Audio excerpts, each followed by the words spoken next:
that, I don't know, gave me the inner strength that I needed to overcome, or to be able to think about overcoming the tremendous odds that were against me. It was my grandmother. She came from Wilmington, North Carolina, to see me at Yardville Prison. I was in that prison. I was put in a maximum security unit, in a cell with 2 guards in front of the cell 24 hours a day, and a cell between 2 gun towers that could train their guns directly on the cell. I was told that I was in the Yardville unit for women, even though I was the only woman, and they tried to keep me there for the rest of my life. My grandmother came to visit me there to tell me a dream. And she came with all of my family, and everybody was happy, and I'm like, what's happening with y'all? And they said, no, she had a dream. And I was like, okay. And so my grandmother's dream was that she was dressing me, that she was in an old house that she lived in when she lived in New York still, and she was putting clothes on me. I said, is that the dream? She said, that's the dream. And I said, well, was I little or big? She said, no, you were big. So I said, oh my God, the only time people dress anybody when they're grown is when they're dead. And so she said, no, I know what you're thinking, no. What this dream means is that you are going to leave this prison. I don't know when, but it's going to be much less time than you've already spent here. And, I didn't understand the dream, to be honest. It didn't make any sense to me. What does this have and wearing clothes have to do with getting out of prison? But my grandmother has always had dreams, and her dreams have always come true. I don't know how my mother walked her trouble down. I don't know how my father stood his ground. I don't know how my people survived slavery. I do remember, that's why I believe. I don't know why the rivers overflow their banks. I don't know why the snow falls and covers the ground. I don't know why the hurricane sweeps through the land every now and then. Standing in a rainstorm, I believe.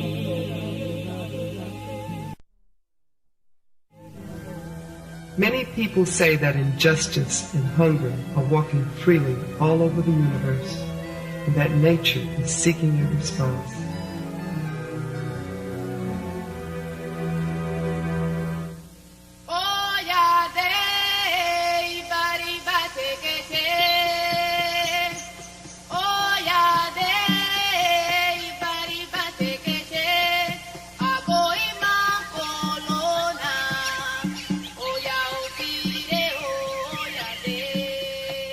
The moon and the sun once asked the earth, where are the women warriors? The earth responded, they have been scattered all over the world, but they can always be identified by the beauty in their eyes, which reflects the dignity and the greatness of the rainbow. Nevertheless, continued the earth, they suffer greatly, often much more than what is commonly endured by a human being. Why?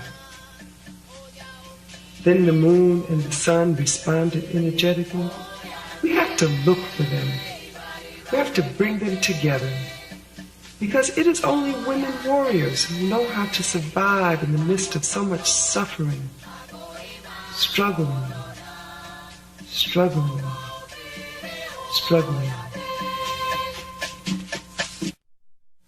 I come from a tradition of women maroons, cimarrones, who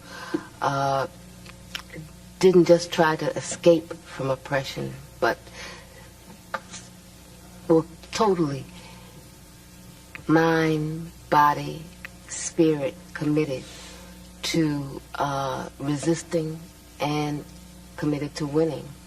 Whether was Nanny in Jamaica, who fought against the enslavers, whether it was Harriet Tubman, who helped to free more than 700 slaves. I think I come from a very strong history, and I simply want to live on this planet and to continue that tradition and to try in my little way to make my ancestors proud.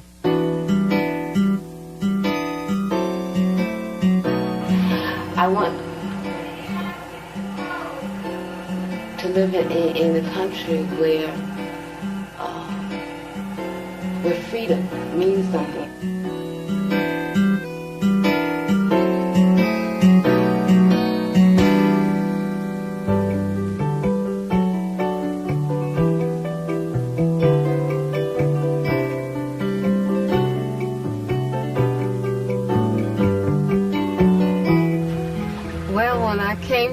I really didn't know what to expect. I had these like crazy images because even though I considered myself a socialist, I considered myself someone who really identified with the Cuban Revolution, I had been raised on a diet of anti-communism. And so I came here and I was like expecting, first of all, everybody to look like Fidel. I thought everybody was going to wear green fatigues and stuff. It was just like a crazy thing. And I thought people would be talking like the revolution. You know what I mean? I just had these crazy stereotypes. And then when I came, it was like, wow, a whole new world. The first thing that hit me was, just how beautiful the nature is here. Whether it's the sea, whether it's the plants. This is one of the most beautiful places I've ever seen in my life. Everything is so lush, so green, so ripe. And, just the climate made me immediately feel at home. I was very much impressed by the healthcare system, by the education system, by the sports teams, by all of the many things that the revolution has been able to accomplish. What has impressed me most has been how people live, just how people relate to each other. I mean, I come from a society that is literally at war with itself. I didn't even know how to react to people when I came here. People would just come off the street and start talking to me, and I would immediately get paranoid. What do they want? It was very difficult for me to realize, somebody would say, what time is it? Or where did you buy that? Because Cubans will come up to you and just talk to you, whether you were in a store or on a line, and that was something very different, that human contact.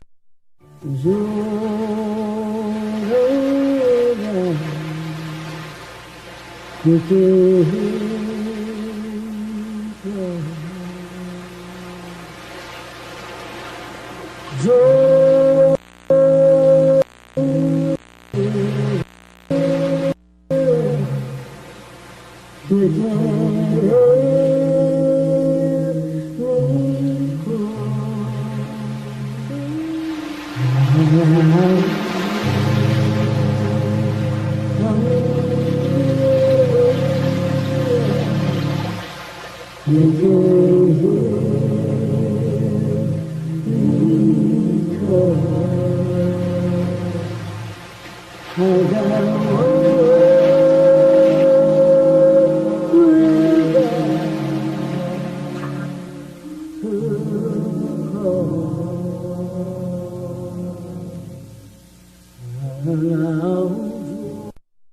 was born in 1947 in New York City.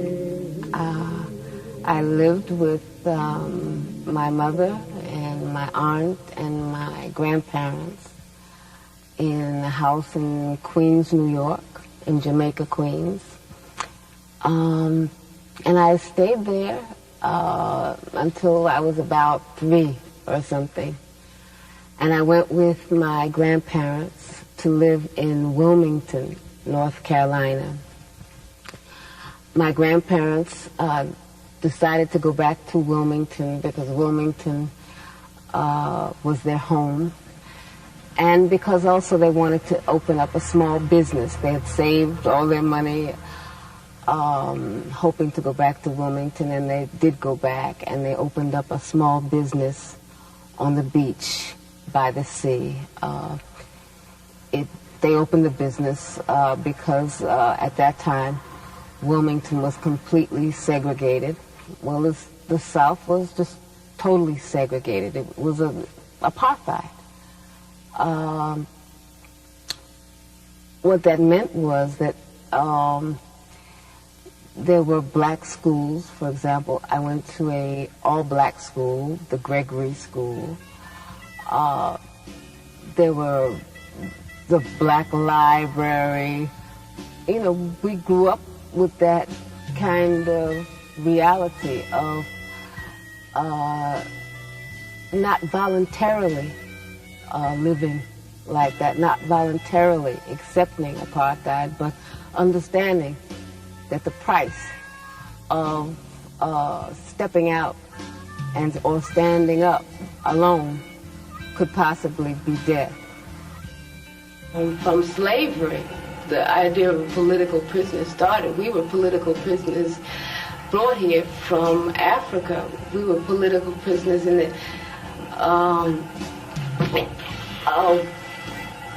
in order to keep colonialism fat, in order to keep the plantation owners that profited from our sweat and labors, we were kidnapped and brought here as prisoners, and our status hasn't changed, whether it's on the streets. We're prisoners of the ghettos in Harlem. We're prisoners in small tenements. We're prisoners of urine smelling hallways, and I mean, I've always been a prisoner. I've never been free in my life. I don't know what freedom means. Sitting in this place on this plantation, you know, you think back to what those slaves had to deal with, and that probably the only beauty that they saw was the human beauty between them and the beauty of the sky and of the trees and of the grass. And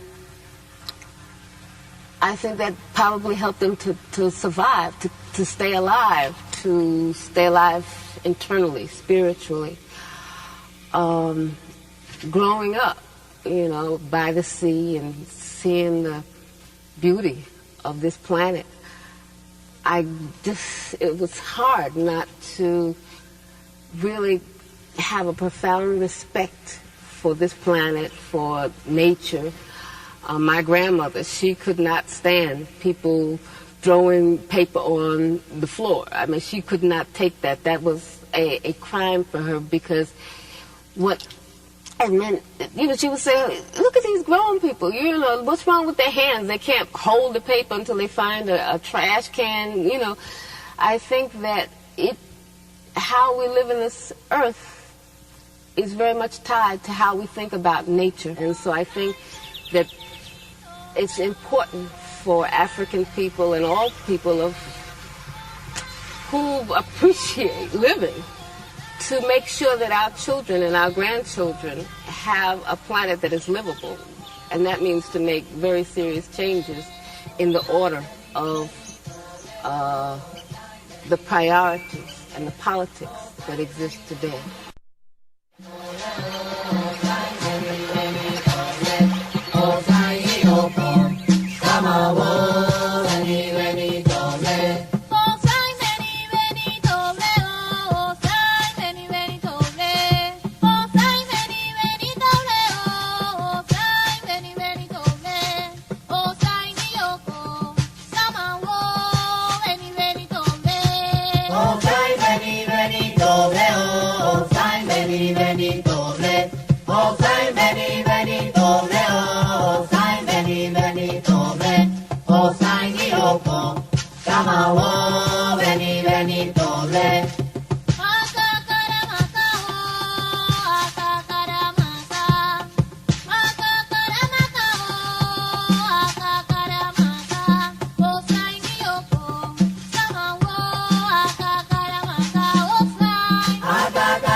Being African is not a matter of race. It's a matter of a history, of a culture, of a struggle of a people. And the important thing is to be able to remember that, not to be disassociated from that, not to be torn from that, to carry that on into the future and to carry that on in changing the future.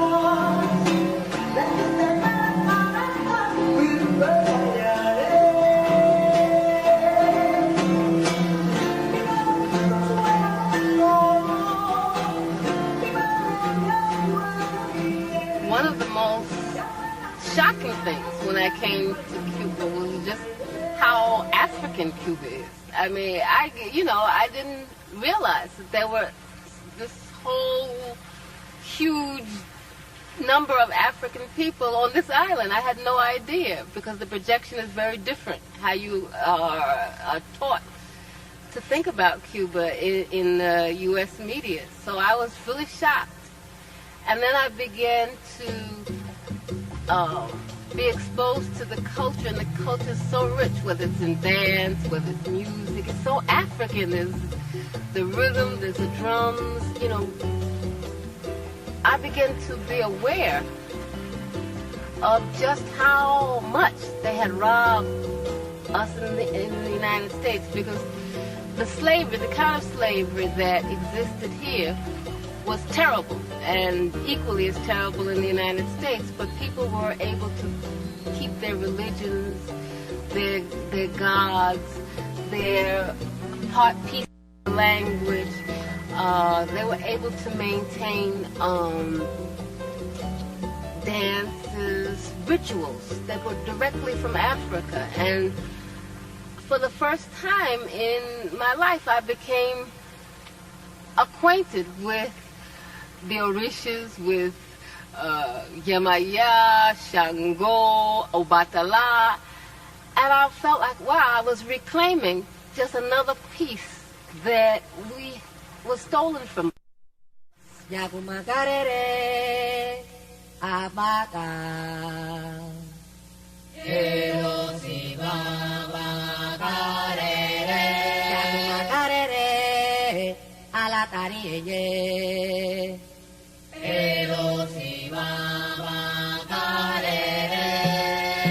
Moro, Coro, como temero, Modena, Yemomo, Temaka. Moro, coro, como temero, modena, yemomo, temata.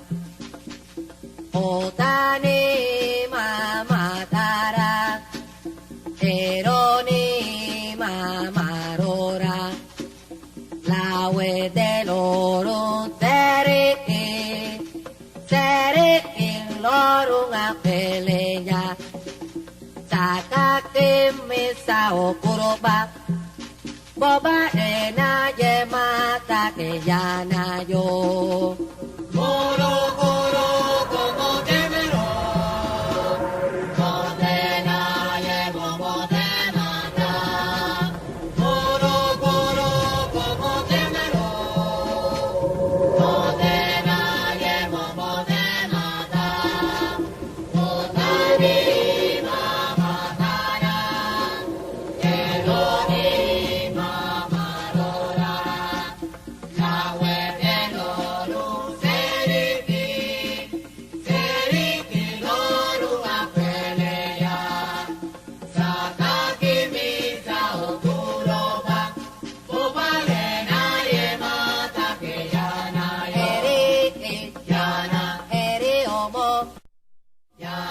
The Black Panther Party came under the guns of the FBI, as did all of the Black Liberation Movement. It didn't matter what positions you took. It mattered that people related to those positions, that people understood what you were saying, that people supported you. And I think that when J. Edgar Hoover and those who control the United States government understood how many young people looked to the party for leadership, how many young people were inspired by the Black Panther Party, how many young people supported the activities of the Black Panther Party. And it was, you know, people, just ordinary street people, working people, mothers, grandmothers who would come to the office and bring clothes, come to the office and make donations. So the government just perceived us as a threat because they understood that we were serious, they understood we were telling the truth, and they understood also that we were becoming a much more sophisticated opposition. We were not just the piece of pie opposition, but that we wanted a real structural change in the United States. And so we took very clear positions. We opposed the United States government intervention in Vietnam. We opposed the blockade against Cuba and all of the other U.S. policies that were hostile to the Cuban Revolution. We opposed the United States policies of supporting apartheid in South Africa. We opposed all of the U.S. government's imperialist policies against all progressive people's struggles. By the 1960s, the end of the 1960s, the Black liberation movement became the main target of the counterintelligence program. And what they did was to try to neutralize all of our leaders, to prevent young people from coming together and uniting. And so what they did is try to pit organization against organization. They tried to pit leaders in the same organizations against each other. In New York, where I was, what they did was they arrested in, I think it was 1967, 1968, I'm not very clear on the date, or don't remember it at this moment. They arrested on charges of conspiracy 21 of our most effective activists, of our most effective leaders. As a movement, have to concentrate a lot of our energies on trying to liberate our imprisoned comrades. Even though they were given bail, the bail was $100,000 apiece. And only a few of them we were able to bail out.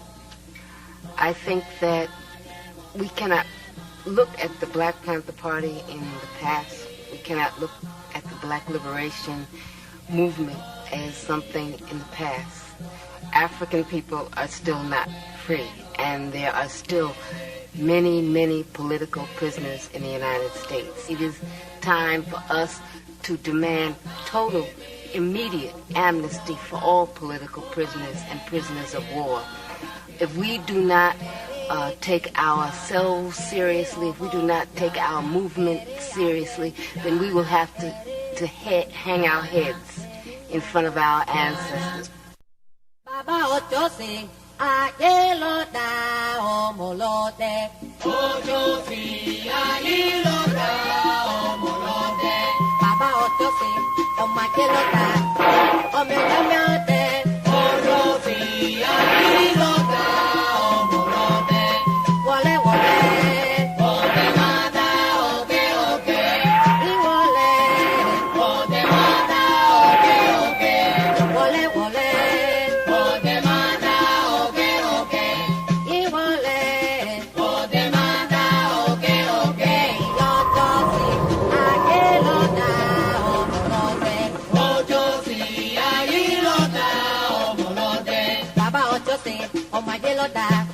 Omelote, Ochosi, Ayilota, Omolote.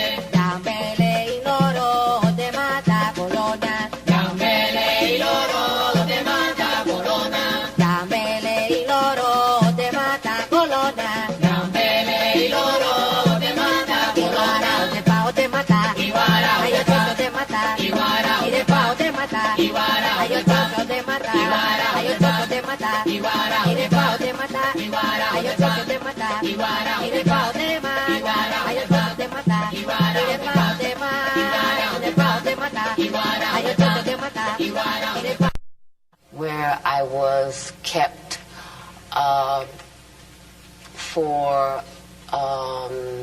in a room, isolated for something like 4 or 5 days.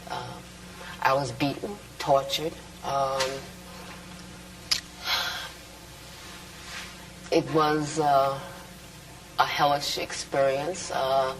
No one was permitted to see me. My aunt, who is also my lawyer, Evelyn Williams, had to get a court order for her and my mother and my sister to come and see me. I was in prison altogether 6.5 years. I spent more than 2.5 years in solitary confinement. Much of that was in men's prisons. In other words, I was the only woman. Even though they say that there are no political prisoners in the United States, I was kept in solitary confinement, kept in men's prisons because of my political beliefs. So you figure that one out.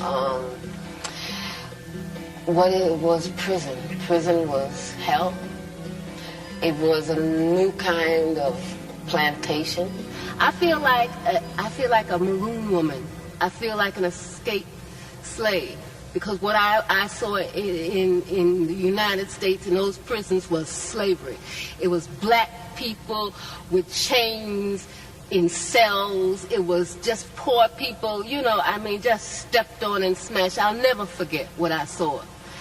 I'll never forget what I've lived through. I'll never forget what my people have lived through.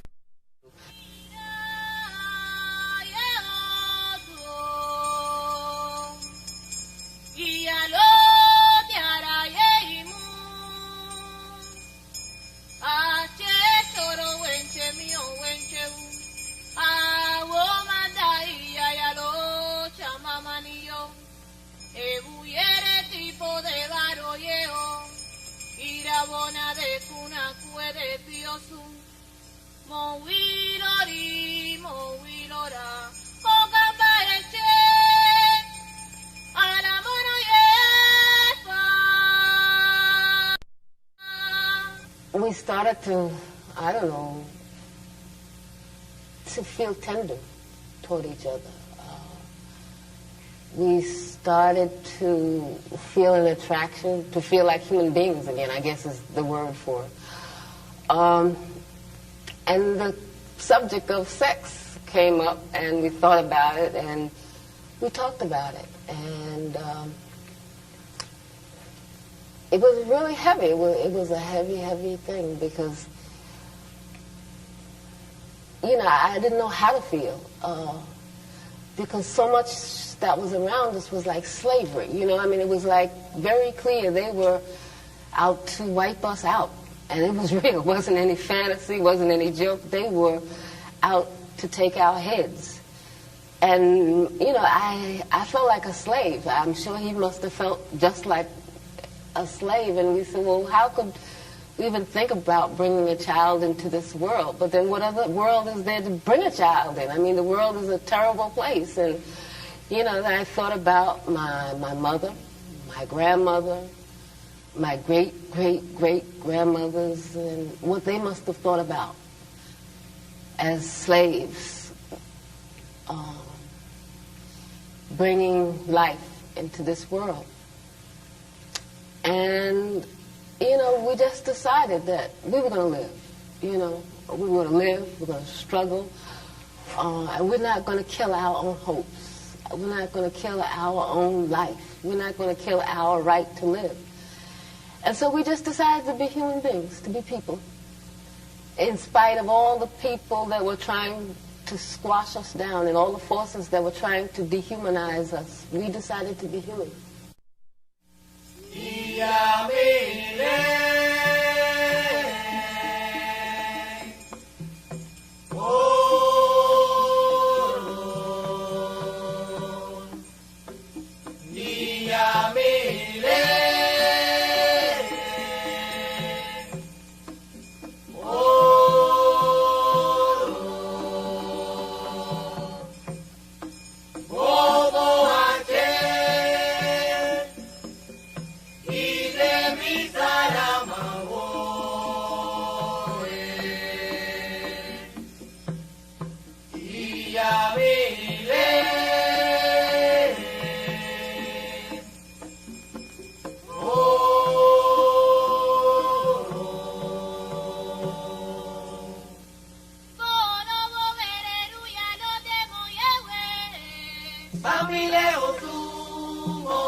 Chileno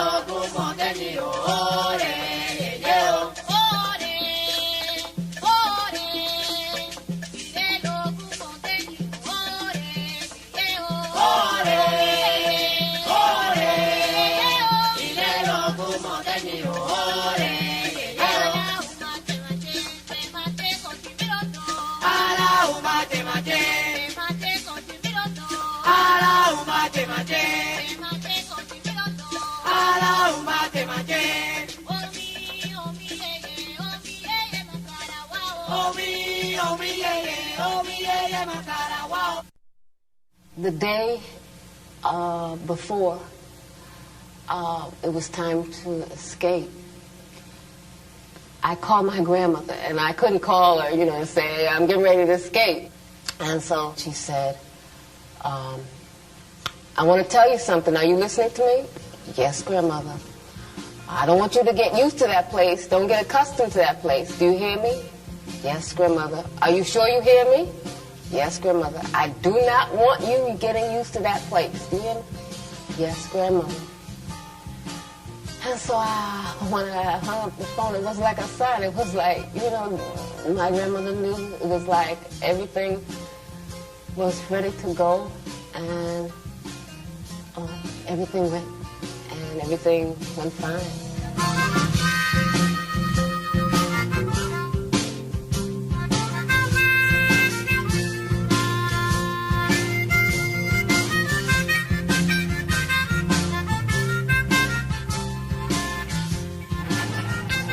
I think that the only way that we're going to realize freedom, justice, equality, decent living for people is if there's a complete change. A complete change. Everything has got to be turned around, and that's a revolution, a complete change.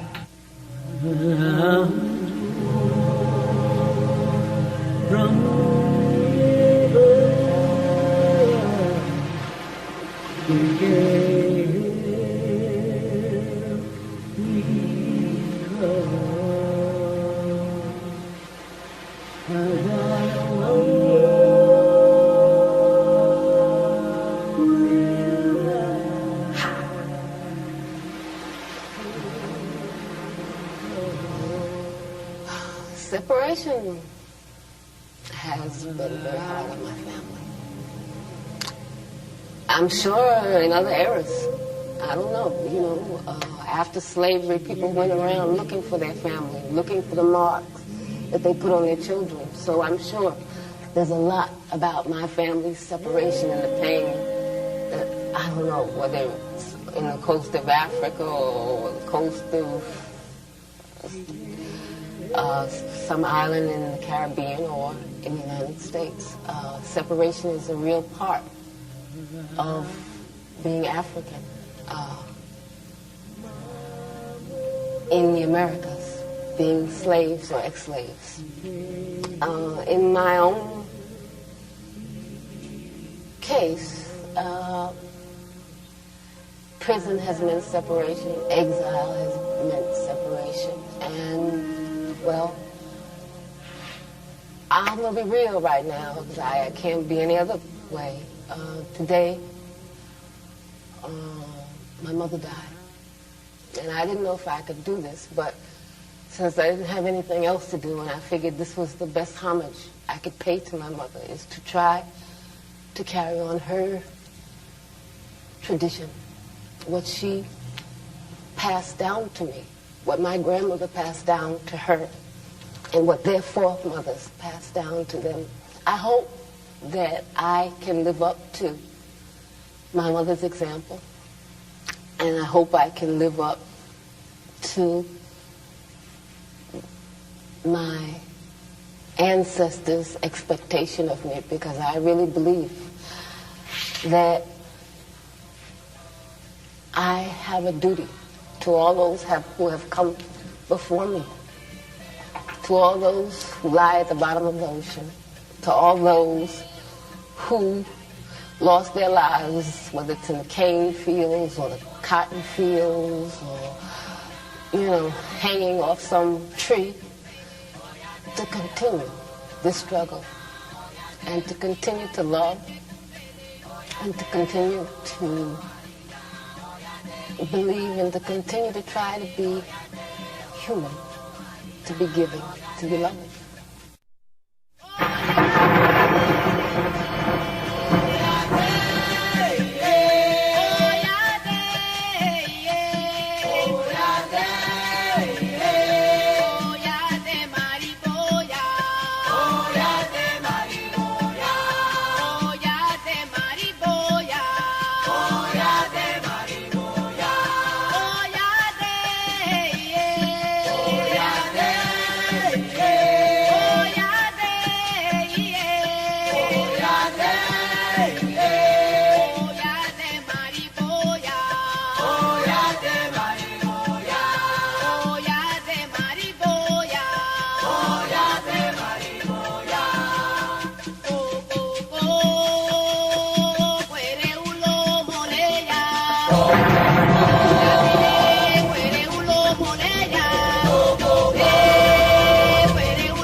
fight while others celebrate.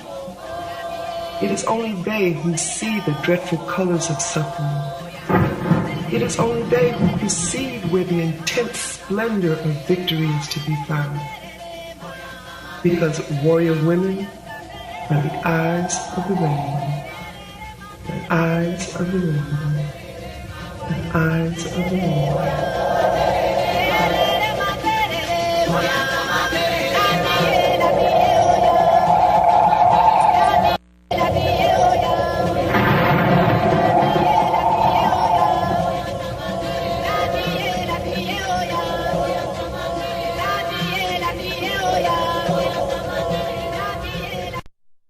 My name is Assata Shakur. Assata means she who struggles. Olugbala means for the people. And Shakur means the thankful. It is a name that I took to carry on the name of Zaid Malik Shakur in honor of his family and in honor of the forces of beauty and good on this earth, which I'm very grateful for. That is my name.